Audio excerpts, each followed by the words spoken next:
Hello everyone, हम लोग ने अभी प्रेसिडेंट पढ़ा है पिछली वीडियो में।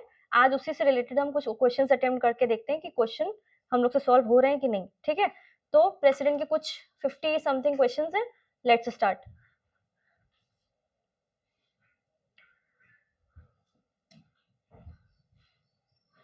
पहला क्वेश्चन है, consider the following statements when the president of India is to be impeached for violation of the constitution, the charge shall be preferred by either house of parliament। सही है कि अगर इम्पीच्ड होना होगा, ये किस आर्टिकल में दिया हुआ है? आर्टिकल 56 में इसका वो दिया हुआ है प्रोसीजर। नहीं, इसके बारे में 56 में हम लोग ने क्या पढ़ा था कि हमें वो पढ़ना था, टर्म पढ़ा है, और टर्म में ही हम लोग ने इसके सब क्लॉज में दिया हुआ एक्चुअली कि कब कब इनका टर्म खत्म होगा, रिजाइन करेंगे कि इम्पीच होगा कि वो डेथ होगी। तो उसमें इम्पीचमेंट का वो टर्म दिया हुआ है इम्पीचमेंट आर्टिकल 56 में, और इसका प्रोसीजर आर्टिकल 61 में दिया हुआ है इम्पीचमेंट का। ठीक, तो क्या सही है कि अगर इम्पीचमेंट का अगर हमें वो प्रोसीजर शुरू करना है तो किसी भी हाउस में शुरू हो सकता है, कोई कंपल्शन नहीं, राज्यसभा या लोकसभा में ही हो, तो ये सही हो गया। An election to fill a vacancy in the office of president of India occurring by reason of his death, resignation या removal shall be held in no case later than 9 months। 9 months के अंदर हो जाना चाहिए। 6 months के अंदर इनका election हो जाना चाहिए, तो ये गलत है, 9 months गलत हो गया। तो आंसर हो गया ओनली 1। ठीक, उसके बाद नेक्स्ट क्वेश्चन है, consider the following statements. The president nominates 12 members of Rajya Sabha on the advice of council of ministers. सही है। The president has absolute power to appoint and remove the chairman and members of statutory bodies at his discretion. हम लोग ने ये पढ़ा है कि उनकी डिस्क्रिशनरी पावर्स बहुत लिमिटेड हैं। वो तब होती हैं जब कोई सरकार ना बन रही हो, या कोई पीएम ऑफिस में डेथ हो जाती है तब, या नो कॉन्फिडेंस मोशन पास हो जाता है तब तब उनके काम होता है, तब वो डिस्क्रिशन में काम करते हैं। वैसे वो मैक्सिमम काम अपना एडवाइस पे करते हैं। तो ये क्वेश्चन हो गया गलत, उनके पास कोई एब्सोल्यूट पावर नहीं है प्रेसिडेंट के पास, तो ये भी गलत हो गया, आंसर हो गया 1। ठीक, next question, consider the following statement. On the expiry of the term of 5 years by the President of India, the outgoing President must continue to hold office until his successor enters upon his office। तो correct है कि जब तक उनके successor नहीं आ जाते, भले ही वो 5 साल क्रॉस हो जाए, प्रेसिडेंट वो रहेंगे ऑफिस में, क्योंकि प्रेसिडेंट का ऑफिस 1 सेकंड के लिए भी खाली नहीं होना चाहिए।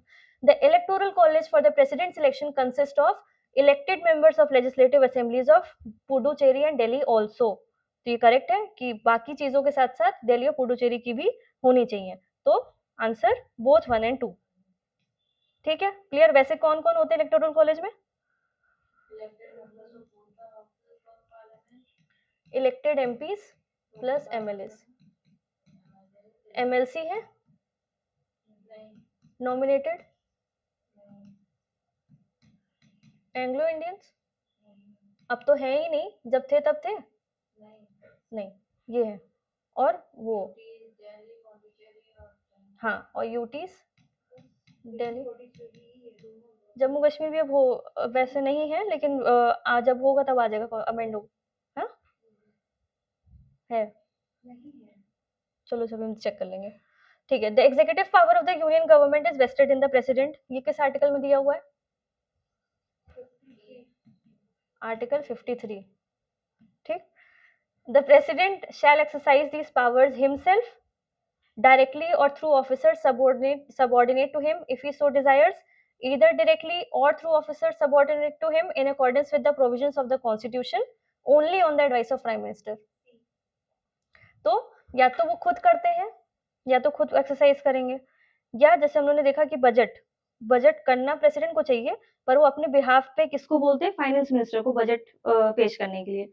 तो ये कॉन्स्टिट्यूशन में आर्टिकल 53 में ही दिया हुआ है कि या तो वो खुद करेंगे या अपने सबऑर्डिनेट से करेंगे, पूरा पूरा बैरक की लाइन है।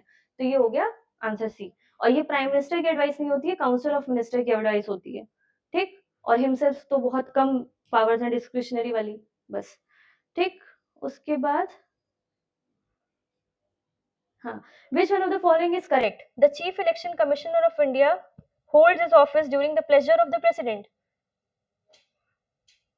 The governor of a state holds his office during the pleasure of the president.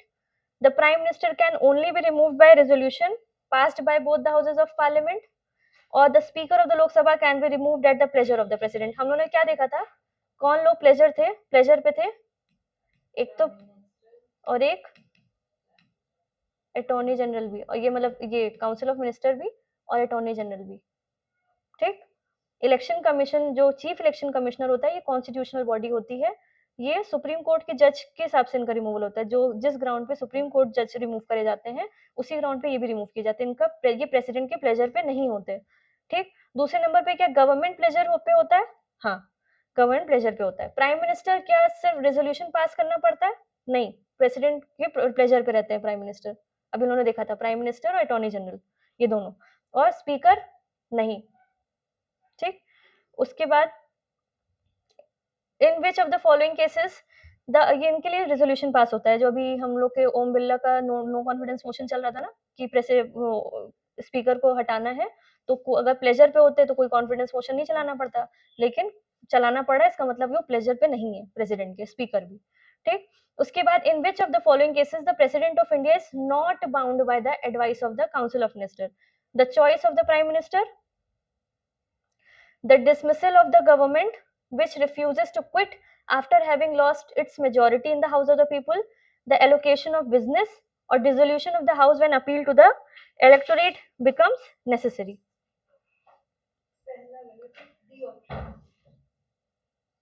अच्छा, जहां पे बाउंड नहीं है, ठीक है, तो हमने अभी देख, इसका मतलब इसमें बाउंड है चॉइस ऑफ प्राइम मिनिस्टर पे.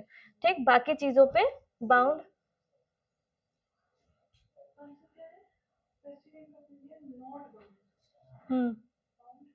हाँ हाँ, ये डिस्क्रिशनरी होती है ना, कि जब कोई भी प्राइम मिनिस्टर या तो डेथ हो जाती है या कोई प्राइम मिनिस्टर नहीं है, किसी के पास बहुमत नहीं है, तो वो किसको प्राइम मिनिस्टर बनाएगा. आंसर क्या दिया है उसमें, देख लेते हैं. ये समझ में आ गया, ये अपने आप से करेंगे, डिस्क्रिशनरी पावर है प्राइम मिनिस्टर को चूज करना जब मेजोरिटी नहीं है किसी के पास. ये हो गई. Dismissal of government which refuses to quit after, अगर मेजोरिटी लॉस कर दी है तो वो भी की डिस्क्रिशनरी पावर हो गई, तो ये भी हो गया. एलोकेशन ऑफ बिजनेस ये नहीं है, ये एडवाइस पे ही होता है प्रेसिडेंट के. हम लोगों ने देखा था किसमें, जो उनकी एग्जीक्यूटिव पावर्स थी कि उनको सारे काम जो होंगे वो प्रेसिडेंट के नाम में होंगे. जो बिजनेस ट्रांजैक्शन होगा, एलोकेशन ऑफ बिजनेस होगा मिनिस्टर्स को, जो हाउस का बिजनेस होगा वो सब के रूल्स कौन बनाता है, प्रेसिडेंट, लेकिन on the advice of council of ministers headed by prime minister. तो ये नहीं हुआ, तो 3 कट गया. और 4 dissolution of the house when appeal to the electorate becomes necessary. तो ये सब में अगर हाउस डिसॉल्व करना है, इसका मतलब कब, तभी जब या तो मेजोरिटी नहीं है काउंसिल ऑफ मिनिस्टर के पास, या नो कॉन्फिडेंस मोशन जो वो हो गया पास, तो उस टाइम पे भी उनकी डिस्क्रिशनरी पावर होती है. तो ये नॉट बाउंड का मतलब यही है कि हम डिस्क्रिशनरी पावर की बात कर रहे हैं इसमें. तो 1, 2 और 4 समझ में आ गया. Next question, which of the following statement is not correct. There shall be a council of ministers headed by PM to aid and advise president who shall act in accordance with such advice. ये तो सही है. The president may require the council of minister to reconsider such advice. तो अगर कोई bill वगैरह पास होता है तो वो वापस भेज सकते हैं उनको, प्रेसिडेंट वापस भेज सकते हैं ना, अगर कोई एडवाइस दी है, एडवाइस को भी अगर रिकंसिडरेशन के लिए भेजते हैं ना, तो वो भी सही हो गया. President need not act in accordance with advice standard after such reconsideration. देखिए, अगर कोई बिल पास हुआ, 2 हाउसों से पास हो गया, प्रेसिडेंट के पास गया, उनके पास ऑप्शन क्या क्या होते हैं, 3, या तो वो असेंट कर दें, या विदहोल्ड कर दें, या रिटर्न कर दें. रिटर्न कर दें. अगर रिटर्न किया और वापस विद अमेंडमेंट या विदाउट अमेंडमेंट वो बिल वापस प्रेसिडेंट के पास आया, तो उनको असेंट करना पड़ेगा. तो यही लिखा हुआ है कि president need not act in accordance with advice standard after such reconsideration. तो ये गलत है और यही हम लोग को बताना है. और president shell act in accordance with the advice standard after such reconsideration. तो जो भी उनको एडवाइस दी जाएगी उनको माननी पड़ेगी. ठीक है, क्लियर. अब लिस्ट है पावर ऑफ प्रेसिडेंट और रिलेवेंट प्रोविजंस. अब ये आप बताइए, पावर टू ग्रांट पार्डन किस आर्टिकल में है, आर्टिकल 72.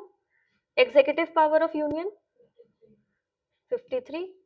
फिर power to appoint prime minister 75, ये हम लोगों ने अभी पढ़ा नहीं है, हम लोग काउंसिल ऑफ मिनिस्टर्स में पढ़ेंगे। अपॉइंटमेंट ऑफ अटॉर्नी जनरल ये 76 में। दो आर्टिकल्स तो क्लियर हो गए ना।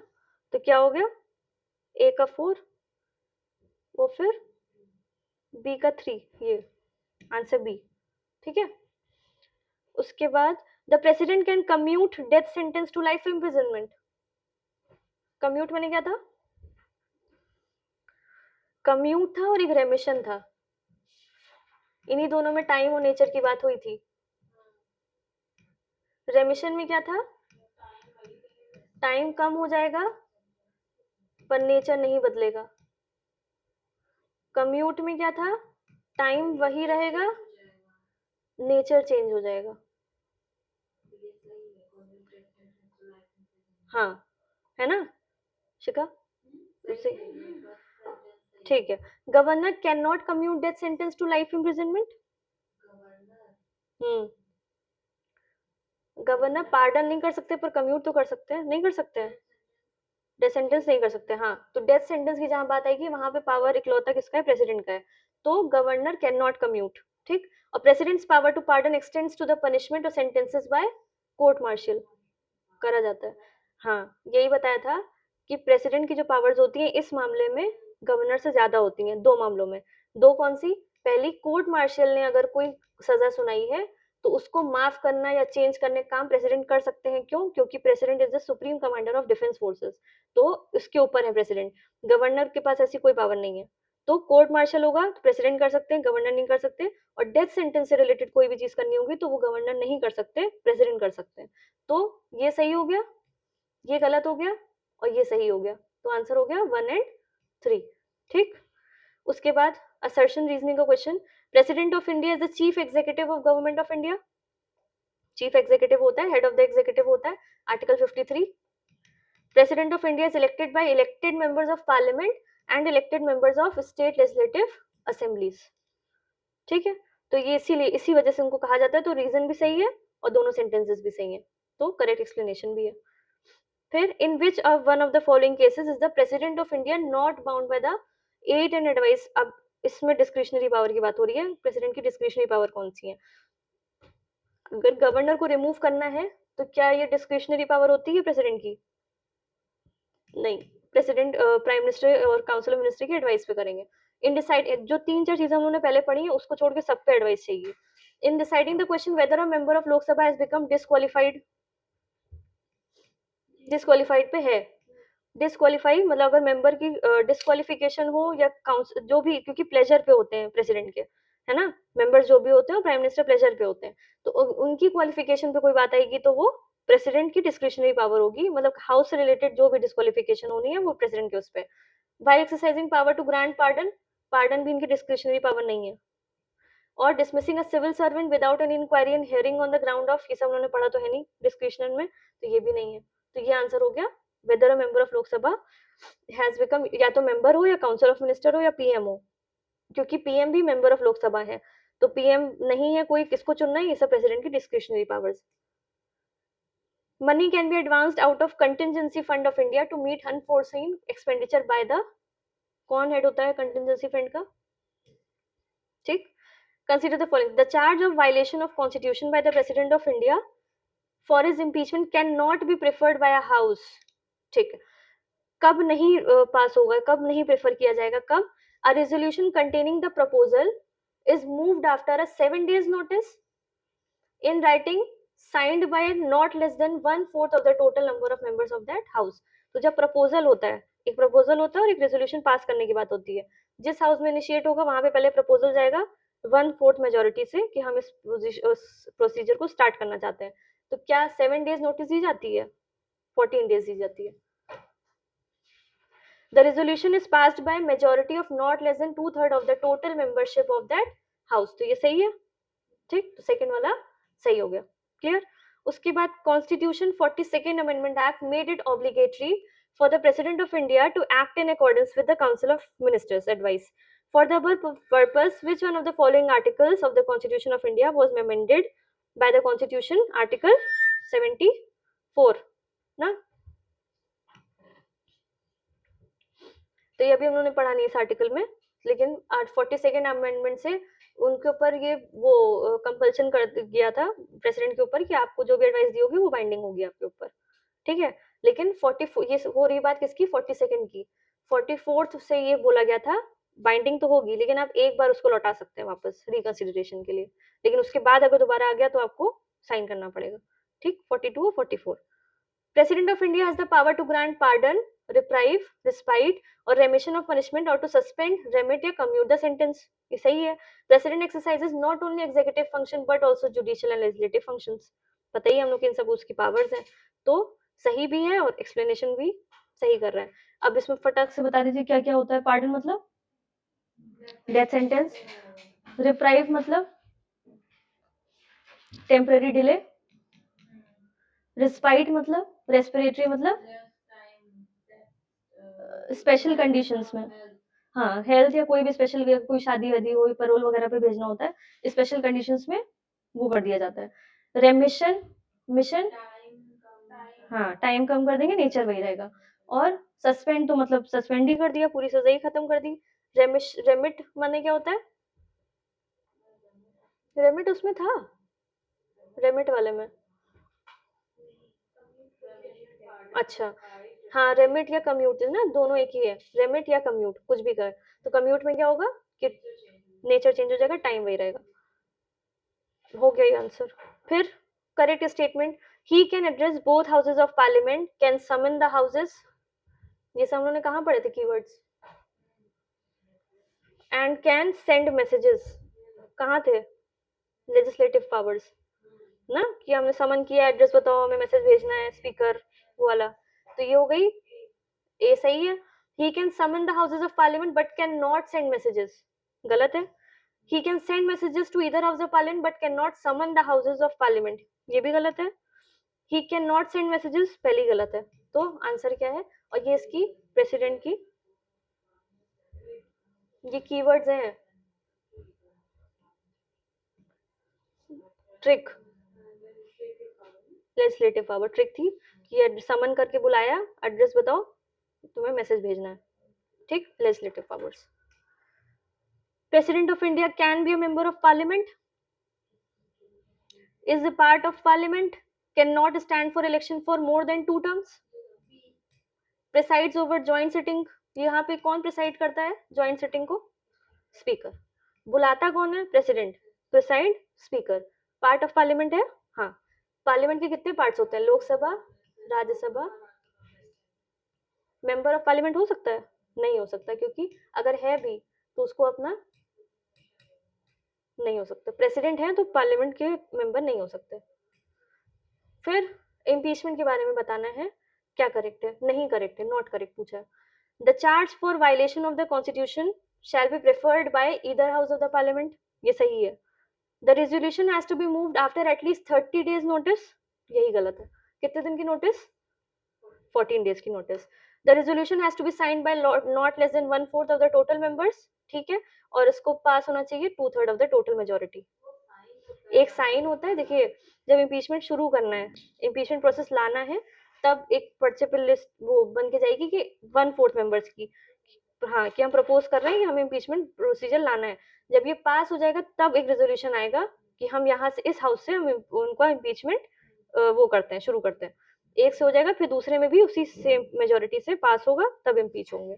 आज तक कोई हुए नहीं हुए। फिर which one of the following proposition is a correct description of powers of president under article, अभी इमरजेंसी पावर्स रह गई हैं, है ना, ठीक है, यहीं पे हम बता दे रहे हैं अभी। देखिए जो प्रेसिडेंट की इमरजेंसी पावर्स भी थी, ठीक, इमरजेंसी पावर्स में अभी इमरजेंसी नहीं पढ़ रहे हम लोग, सिर्फ इमरजेंसी पावर्स हैं प्रेसिडेंट की। क्या, किसके कौन कौन से आर्टिकल आते हैं, आर्टिकल 352, आर्टिकल 356 और 365 और आर्टिकल 360, ये 3 आर्टिकल्स का यूज कौन करता है, प्रेसिडेंट। आर्टिकल 352 कब होता है, इसका भी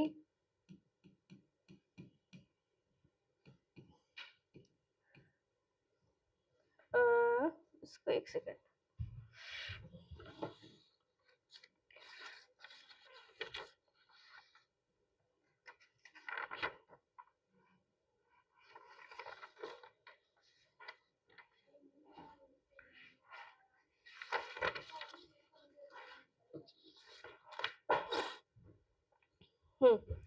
ठीक है। तो एक तो हो गया ये W से वॉर, एक्सटर्नल एग्रेशन और आर्म्ड रेबेलियन। इन 3 केसेस में प्रेसिडेंट आपके इमरजेंसी लागू कर सकते हैं इंडिया में या इंडिया के किसी के पार्ट में। तो वॉर एक शॉर्ट फॉर्म हो गया कि W से वॉर, A से अग्रेशन से AG ले लीजिए, अग्रेशन याद रखिएगा, अग्रेशन, और ये रेबेलियन जो है आर्म्ड रेबेलियन। ठीक, तो अब जब हम लोग आर्टिकल वो पढ़ेंगे उस समय पार्लियामेंट जब पढ़ेंगे तब इमरजेंसी का डिटेल देखेंगे। अभी प्रेसिडेंट की पावर्स हैं कि इस इन आर्टिकल से प्रेसिडेंट इमरजेंसी प्रोक्लेम कर सकते हैं। ठीक, आर्टिकल 356 में जब स्टेट में कॉन्स्टिट्यूशनल मशीनरी गड़बड़ा जाती है तो प्रेसिडेंट लागू कर सकते हैं स्टेट, क्या कहते हैं उसको, प्रेसिडेंट्स रूल, या स्टेट इमरजेंसी नहीं बोलते, प्रेसिडेंट्स रूल बोलते हैं। या यूनियन ने कोई कुछ बोला है, उसकी बात नहीं मानते जब स्टेट्स, तब भी प्रेसिडेंट्स रूल लग जाता है। और 360 मतलब अगर किसी इंडिया के किसी क्रेडिट पे थ्रेटन होती है तो आर्टिकल 360 लगा देते हैं प्रेसिडेंट। अब इसी से रिलेटेड है क्वेश्चन क्या, if the chief minister in spite of commanding the confidence of the legislative assembly cannot run his government in accordance with the constitution, the president can proclaim emergency, article 356। ठीक, हमें क्या सही बताना है इसमें, if the law and order in a state completely breaks down, if the law and order in a state completely breaks down, the president can proclaim emergency। नहीं, law and order वाली situation में नहीं होता है, नहीं, law and order की कोई, law and order में इमरजेंसी नहीं लगती है। स्टेट में या तो आर्म रेबेलियन होगा, अगर 352 में लगाना है, वॉर, आर्म रेबेलियन या एक्सटर्नल एग्रेशन, उसमें लॉ एंड ऑर्डर में इमरजेंसी नहीं लगती है। स्टेट में क्यों लगती है, या तो कॉन्स्टिट्यूशनल मशीनरी के वो खराब गड़बड़ हो गई है, या यूनियन के लॉ से उन्होंने कंप्लाई नहीं किया, या यूनियन ने कुछ बोला तब। The president can refer the matter to supreme court for the advice and act in accordance with such advice. नहीं, यहाँ हमेशा प्रेसिडेंट किसकी बात सुनते हैं, council of minister headed by prime minister. यहाँ पे सुप्रीम कोर्ट का यहाँ पे कोई रोल नहीं है। The president can not make a proclamation if the governor refuses to make a report.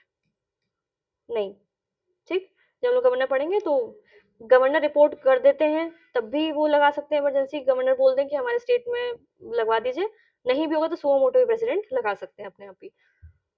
अब आर्टिकल 61 में क्या है,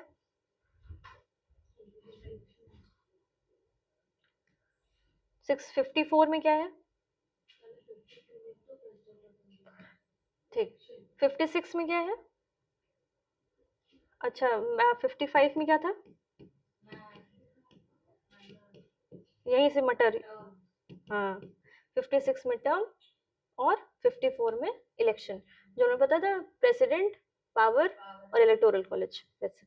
ठीक, क्लियर। उसके बाद the rule of passing resolution bye 2/3 majority of total members,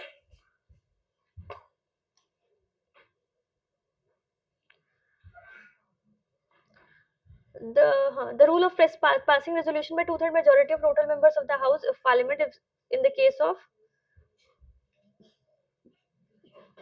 impeachment of the president। Amendment of the constitution के लिए कौन सी मेजोरिटी चाहिए होती है, प्रेजेंट वोटिंग वाली, not more than half, not less than 2/3 of the president voting। और approval of proclamation of emergency, absolute majority।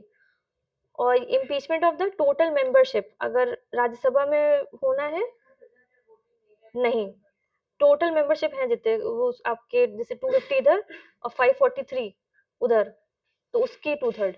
ठीक, और disapproval of proclamation of emergency simple majority से ही हो जाता है। ठीक, फिर no public expenditure can be incurred except with the sanction of the parliament. During an emergency the president of India is empowered to authorise the expenditure from the consolidated fund of India. ठीक, अच्छा क्या होता है emergency के time पे कौन सा fund president के उस पे रहता है, कंसोलिडेटेड रहता है या कंटिजेंसी रहता है, कंटिजेंसी रहता है। तो ये हो गया, ये स्टेटमेंट हो गया गलत। और कोई भी पैसा आपको खर्चा करना है तो किसका अप्रूवल चाहिए होता है, पार्लियामेंट का चाहिए होता है। बिना पार्लियामेंट के अप्रूवल के आप एक पैसा खर्च नहीं कर सकते कंसोलिडेटेड फंड से। तो ये गलत हो गया, ऊपर वाला सही हो गया। तो ये हो गया A is true but R is false. ठीक, as per provisions of the constitution, who makes rules for more convenient transaction of business of government of India and for allocating among ministers of the said business, transaction allocation of business, president, article 53। ठीक है, उसके बाद which one of the following statement is correct, on receipt of constitutional amendment bill after its passing by each house of parliament the president, constitutional amendment bill अगर पास हो गया दोनों houses से तो प्रेसिडेंट को क्या करना चाहिए, असेंट देनी ही देनी है, may give us assent, may withhold his assent या may return the bill for reconsideration. Constitutional amendment bill के लिए, क्योंकि ये प्रायर रिकमेंडेशन से आता है ये भी ना, तो मनी बिल हो चाहे constitutional amendment bill prior recommendation से आएगा तो वो वापस नहीं करते हैं, उनको असेंट देनी ही चाहिए। President may require the council of minister to reconsider the advice tendered by the latter and shall act in accordance with the advice tendered after such reconsideration। The अच्छा, प्रेसिडेंट जो है वो रिकंसिडरेशन के लिए भेज सकते हैं। ये कब, अभी हमने पीछे बताया था, किससे आया था, president may require the council of minister to reconsider the advice tendered by council of minister and shall act in accordance with the advice after such reconsideration। 42nd से क्या हुआ था, 42nd से बाउंड कर दिया गया था प्रेसिडेंट को कि अगर जो भी एडवाइस देंगे काउंसिल ऑफ मिनिस्टर वो बाउंड हो जाएंगे। लेकिन 44th अमेंडमेंट से जो कि 1978 में आया था उसने बोला कि एक बार वापस करने का उनको चांस मिलेगा प्रेसिडेंट को। तो उन्होंने अगर कोई advice the council of minister ने प्रेसिडेंट को तो वो एक बार वापस कर सकते हैं, लेकिन दोबारा अगर वो चीज वापस आई तो उनको साइन करना पड़ेगा। ठीक है, फिर president of India can return any bill passed by parliament for reconsideration of the house. Money bill return कर सकते हैं, नहीं कर सकते, तो ये गलत। The president can not return money bills to the parliament for reconsideration of the house. तो ये सही, एक गलत। जब एक कोई गलत हो जाता है तो उसमें व्याख्या कर रहा है नहीं कर रहा है उससे कोई फर्क नहीं पड़ता है। ठीक, उसके बाद which one of the following is not correct about the powers to grant pardon, reprieve, respite और remission. The president can do so in all cases where the punishment or sentence is by court martial। Court martial से होगा तो president ये सब कर सकते हैं, governor नहीं कर सकते। ये सही है, हमको गलत बताना है। फिर president may exercise power in all cases where punishment और sentence is for an offence against any law falling within the executive power of the union. अगर कोई यूनियन का कोई पावर है वो उसके अगेंस्ट किसी ने ऑफेंस किया है तब भी वो ये सारी पावर्स एक्सरसाइज कर सकते हैं, तो ये भी सही है। President may exercise such powers in all cases where the sentence is a sentence of death. ठीक है, the president may reject a petition for a mercy but he must hear a petition for mercy before rejecting. ऐसा कोई वो है कि आपके पास mercy petition किसी ने प्रेसिडेंट को फाइल किया, वो रिजेक्ट करेंगे लेकिन रिजेक्ट करने से पहले सुन जरूर लेंगे, ये चीज नहीं होती है। उन्होंने रिजेक्ट कर दिया तो कर दिया, फिर बाद में सुनने को कोई मतलब नहीं है। तो अगर मर्सी पिटिशन प्रेसिडेंट के पास आती है तो रिजेक्ट करेंगे या फिर उसको सुनेंगे। ठीक, ये नहीं कि पहले रिजेक्ट कर दिया फिर लेकिन सुन भी ले रहे हैं लेकिन रिजेक्ट करेंगे, वो चीज नहीं। तो ये हो गया गलत और यही है आंसर आपका। ठीक, which one of the following statements about the executive power of the president is incorrect? All important appointments are made by president on the advice of council of minister। सही है। The prime minister and union ministers are appointed by the president। सही है। President has the absolute power to appoint and remove the chairman and members of statutory bodies at his discretion। Absolute power वैसे जैसी कोई चीज है नहीं president के पास, और कोई भी चेयरमैन और मेंबर किसी स्टैट्यूटरी बॉडी जैसे आपकी नेशनल ह्यूमन राइट्स कमीशन है, जो स्टैट्यूटरी बॉडी है, उसके चेयरमैन वगैरह को वो अपॉइंट करेंगे तो काउंसिल ऑफ मिनिस्टर्स की एडवाइस पे ही करेंगे। ज्यादातर अपॉइंटमेंट्स मेजोरिटी सब ऑलमोस्ट सभी प्रेसिडेंट उसकी एडवाइस पे ही करते हैं। और president is the supreme commander of armed forces, article.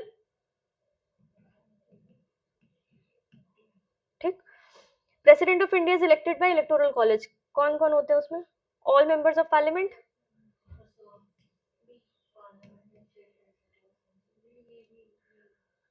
एक अभी यहाँ पे एक और चीज याद आ गई, प्रेसिडेंट को जब इम्पीच करते तो उसमें कौन कौन होता है? Lok Sabha plus Rajya Sabha, elected plus nominated. Nominated वाले बोलते हैं कि भैया इसमें तो कोई बायसनेस मतलब है ही नहीं, आप गलत कर रहे हैं तो फिर गलत कर रहे हैं, आपको हटना पड़ेगा। इसमें स्टेट असेंबली का कोई रोल नहीं होता, ठीक है। इलेक्शन में जो लोग थे स्टेट से वो सब चले गए, और जो नहीं थे वो आ गए, यानी कि नॉमिनेटेड वाले आ गए लोकसभा और राज्यसभा के। इसमें स्टेट का कोई रोल नहीं होता इम्पीचमेंट में, ठीक है। उसके बाद question number 30, if a bill other than money bill is returned by the president for reconsideration of the house and the bill is again passed by both the houses of parliament with or without amendment and again presented to the president, then also it is not obligatory upon him to declare his assent to it.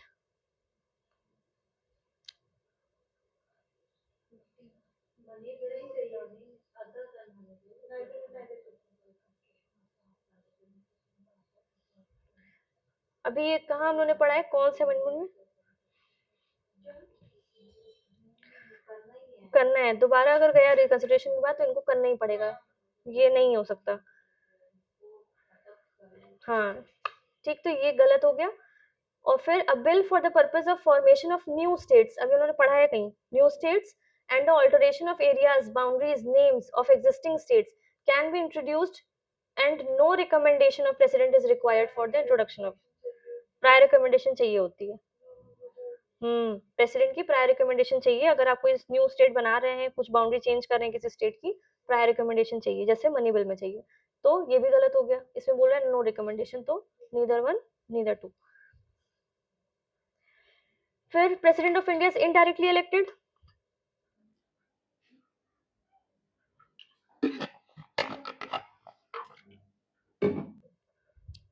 Indirectly elect होता है, हम लोग नहीं जाके करते हैं vote. Under a parliamentary system government the head of the state is only a nominal head, दोनों चीज सही है। पार्लियामेंट्री सिस्टम ऑफ गवर्नमेंट में बोले, पार्लियामेंट्री सिस्टम गवर्नमेंट में जो हेड ऑफ द स्टेट होता है, हेड ऑफ द स्टेट, एक होता है हेड ऑफ द गवर्नमेंट, वो कौन होता है? वो होते हैं प्राइम मिनिस्टर, और यही होते हैं रियल हेड। तो जो पार्लियामेंट्री सिस्टम ऑफ गवर्नमेंट होती है, एक होती है प्रेसिडेंशियल सिस्टम ऑफ गवर्नमेंट, उसमें प्रेसिडेंट सबसे ज्यादा पावरफुल होता है, वहाँ प्राइम मिनिस्टर का रोल नहीं होता, जैसे हमारे Donald Trump.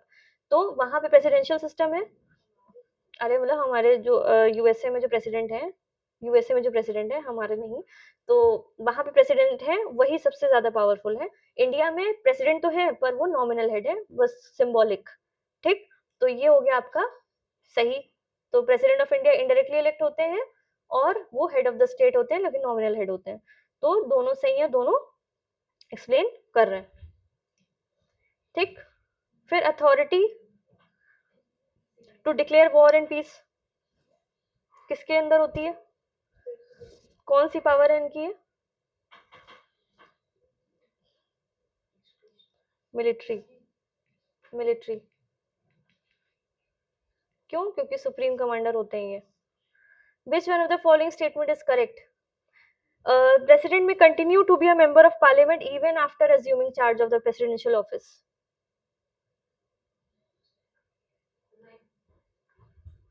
The president is not barred from holding any other office of profit, even after assuming charge of presidential office. The president is entitled to use official residence only on payment of the rent fixed. ये भी बताया था जो उनकी conditions है office की, ठीक। उसमें बोला था कि जब भी वो रेसिडेंस वगैरह इनको मिलेगा वो रेंट फ्री होगा, इनको रेंट नहीं देना है, ठीक। और चौथा, the emoluments and allowances of the president shall not be diminished during his term, ये सही है। जब ये रिटायर हो जाते हैं, जो फॉर्मर प्रेसिडेंट्स होते हैं, तो उनको तो पेंशन मिलती है, ऊपर से पर पर पर ईयर एक पर मंथ सॉरी 1 लाख रुपए भी मिलते हैं। इनको नहीं मिलते हैं, इनकी स्पाउस अगर किसी प्रेसिडेंट की डेथ हो जाती है, हाँ, तो 50% पेंशन मिलेगी और 20,000 पर ईयर उनको वो एमोल्यूमेंट्स वगैरह दिए जाते हैं। और जो फॉर्मर प्रेसिडेंट्स हैं उनको 1 लाख रुपए महीना शायद ऐसे ही कुछ दिया जाता है, ठीक है। ऐसा है उनके साथ, मतलब पिछले जो प्रेसिडेंट्स हैं उनके साथ उनको भी दिया जाता है। ये प्रेसिडेंट के जो ट्रीटमेंट्स वगैरह सब होते हैं, सब फॉर्मर प्रेसिडेंट्स को भी अलाउड होते हैं, ट्रीटमेंट और जितने भी फोन वगैरह सब। Which one of the following is not a constitutional prerogative of the President of India? मतलब जो constitution ड्यूटी नहीं है उनकी. Returning a legislative bill for consideration, ये constitution में दिया हुआ है. Returning a money bill for consideration, यही नहीं होगा. Dissolving the Lok Sabha, yes. और summoning the Rajya Sabha, तो ये कौन सा सही है हम लोग का? ये रिसेस के बाद तो समन करते हैं ना दोनों हाउस को, राज्यसभा को भी. राज्यसभा डिसॉल्व नहीं होती है, पर रिसेस के बाद तो वापस दोनों हाउस को बुलाएंगे ना, तो वो चीज बुलाने का काम, summoning both the houses. Legislative power. Considering the following statements relating to the President of India, he may resign by writing to the Vice President. Resign Vice President को करते हैं. He shall continue notwithstanding the expiration of his term to hold office until his successor comes. He is not entitled to hold office for more than 2 terms. कोई इसमें limit नहीं है, तो 1 और 2 सही हो गया. The President of India occupies almost the same position as the King or Queen of England. Same position करते हैं ऑक्यूपाई, जैसे कि किंग या क्वीन करते हैं यूके यानी इंग्लैंड में. ठीक है, बोला ना वहां पे भी पार्लियामेंट्री फॉर्म ऑफ गवर्नमेंट है, मोनार्किकल हेड है वहां पे, तो उनका क्वीन या किंग, हमारे यहाँ का president almost same position. The president is ultimately bound to act in accordance with the advice given by the council of ministers. तो ट्रू है, ये एक्सप्लेन कर रहा है.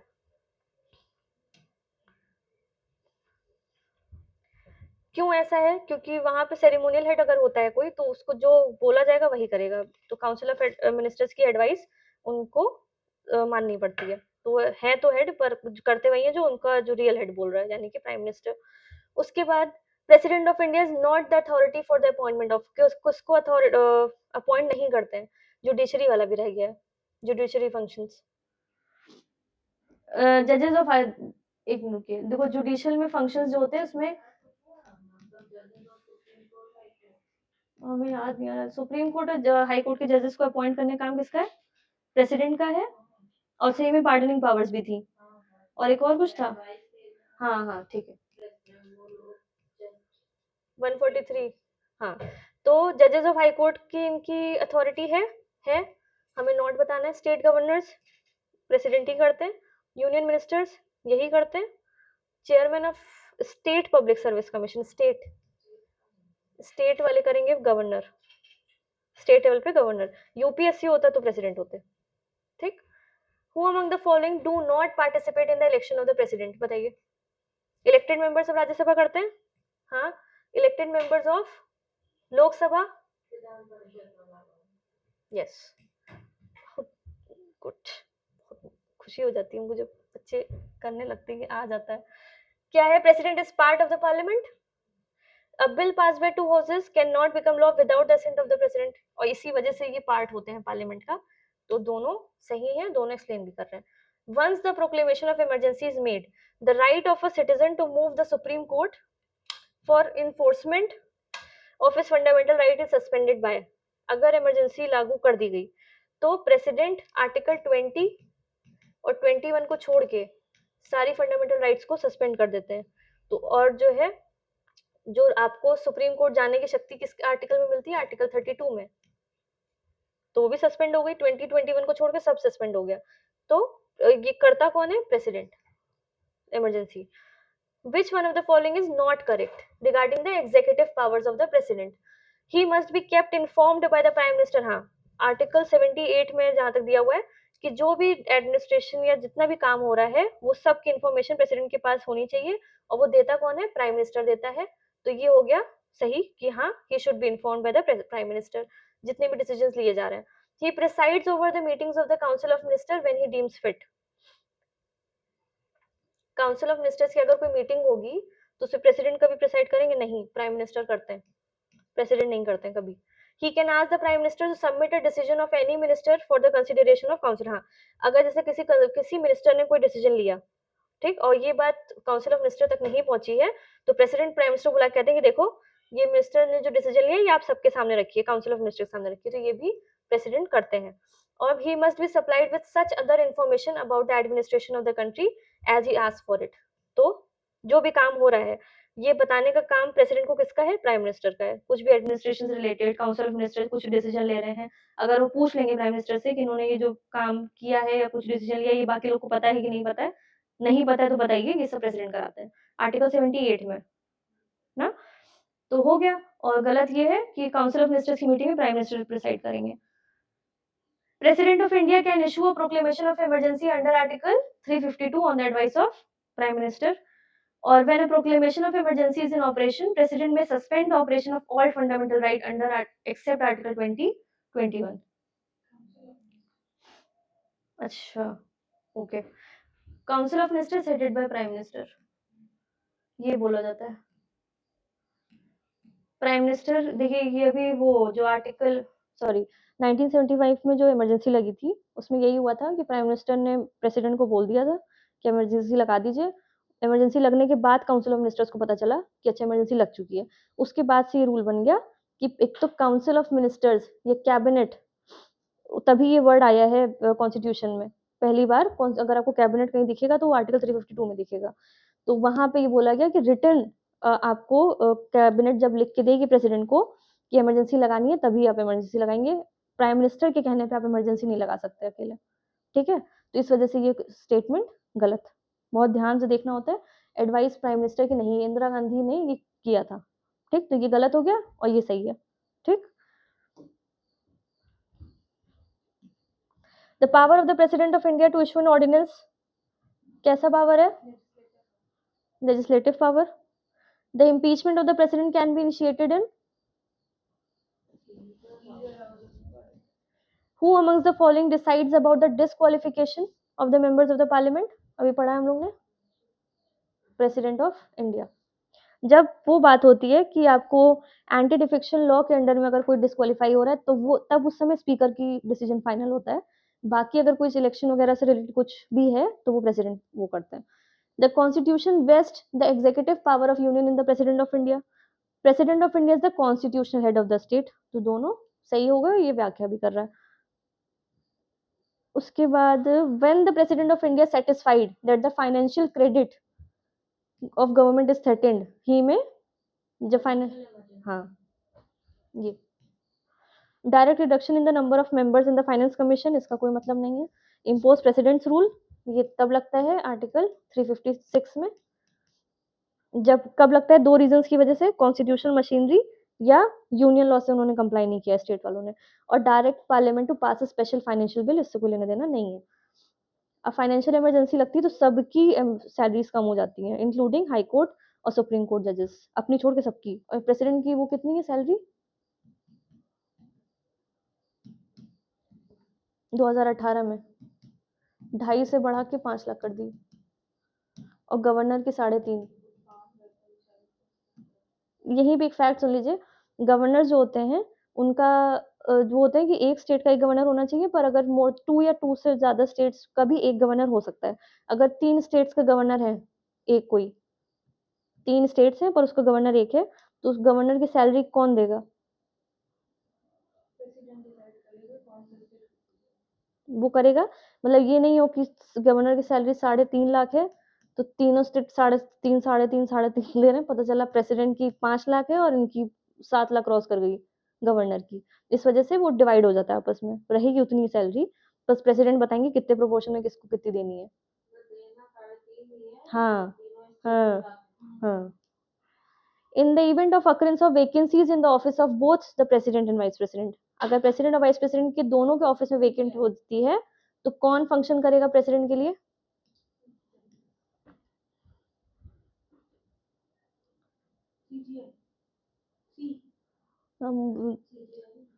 समझ में आ गया क्वेश्चन? अगर प्रेसिडेंट और वाइस प्रेसिडेंट दोनों की सीट खाली हो गई है तो एक्टिंग प्रेसिडेंट कौन बनेगा?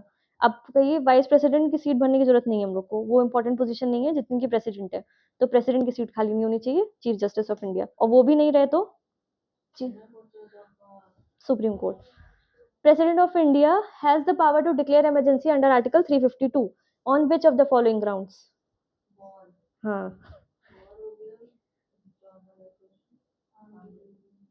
ठीक है।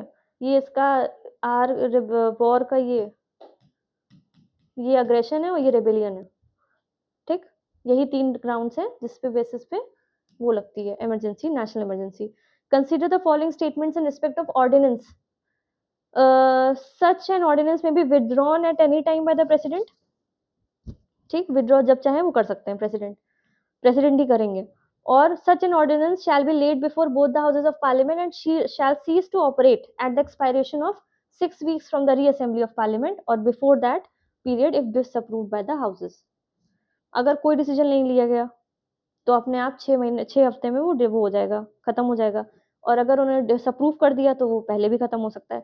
तो 5 क्वेश्चन और है. देखिए क्या होता है कि सपोज 1 जनवरी को रिसेस शुरू हो गया. अब वो 6 महीने तक के लिए हो गया, 6 महीने से पहले होगा, लेकिन 1 जनवरी को रिसेस शुरू हुआ, उसके बीच में फरवरी में प्रेसिडेंट को ऑर्डिनेंस लाना पड़ा. ठीक, तो अब अगर मई में वापस पार्लियामेंट आई, लोकसभा राज्यसभा दोनों, तो जरूरी नहीं कि दोनों लोकसभा राज्यसभा एक साथ ही आ जाए. तो जो हाउस लेट में पहुंचेगा, हो सकता है लोकसभा आई 15 मई को और राज्यसभा आई 20 मई को, तो 20 मई से 6 हफ्ते शुरू हो जाते हैं कि अब आपके पास 6 हफ्ते हैं. जो ऑर्डिनेंस पास हुआ है आपकी गैर हाजिरी में, उसको आप अप्रूव करिए. अप्रूव नहीं किया तो वो ऑटोमेटिकली खत्म हो जाएगा, और अगर डिसअप्रूव कर दिया तो पहले ही खत्म हो जाएगा. ठीक है, तो आंसर क्या हो गया इसका? Both 1 and 2. फिर पार्डनिंग पावर ऑफ प्रेसिडेंट. अब बताइए इसमें कम्यूटेशन माने क्या?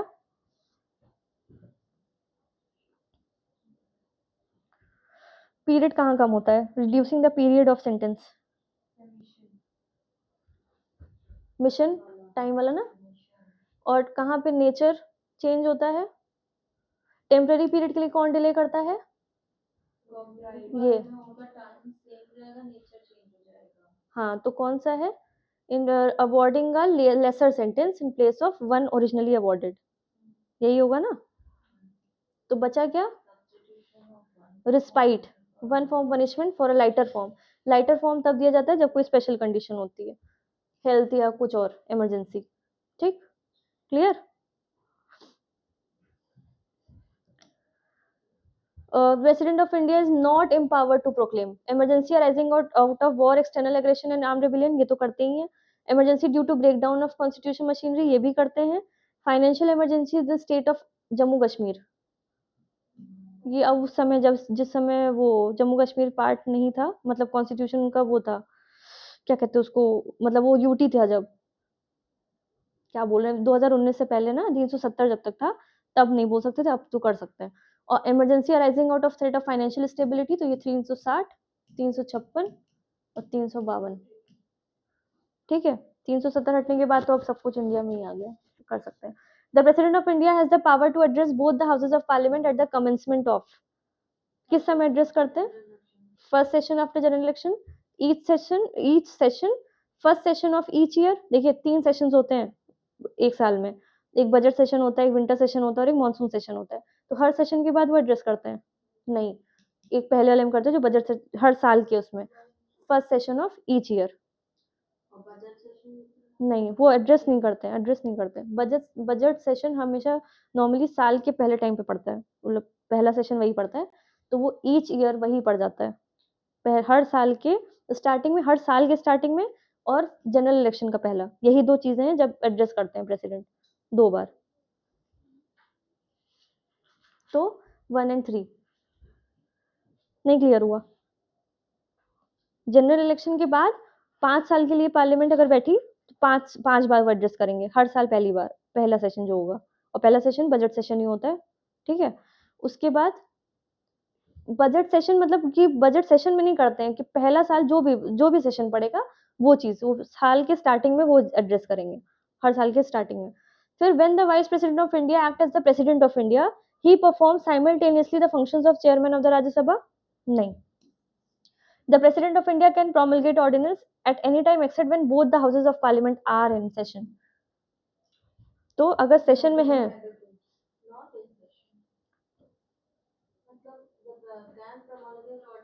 नहीं कर सकते जब सेशन में हैं दोनों.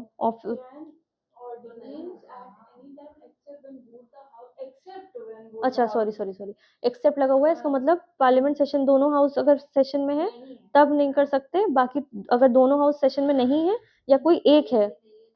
हाँ, हाँ, तो ये हो गया, तो ये सही हो गया ना. और ये The constitutional amendment relating to the declaration of emergency requires the President of India to act in accordance with the Attorney General का कोई मतलब नहीं, सुप्रीम कोर्ट का मतलब नहीं, इंटायर काउंसिल ऑफ मिनिस्टर नहीं, एडवाइस ऑफ यूनियन कैबिनेट की बात हुई है। आर्टिकल 352 में वर्ड लिखा है कैबिनेट। कैबिनेट की जब रिटन लिख के जाएगी कि आप इमरजेंसी लगाइए तभी वो इमरजेंसी लगाएंगे, तो इस वजह से कैबिनेट। बाकी काम तो वो काउंसिल ऑफ मिनिस्टर की एडवाइस पे करते हैं, पर इमरजेंसी वाला कैबिनेट। ठीक। और last question, the union executive, अब ये तो खुद ही से बताइए, यूनियन एग्जीक्यूटिव में क्या कौन कौन होता है, जल्दी। पहला होता है प्रेसिडेंट, दूसरा president, deputy chairman, president and council of minister. अकेले ही नहीं होते ये डी। ठीक है, तो इसी के साथ हमारे 56 क्वेश्चंस ऑलमोस्ट प्रेसिडेंट्स को ज्यादातर सारी चीजें कवर हो गई हैं, और हम लोग नेक्स्ट वीडियो में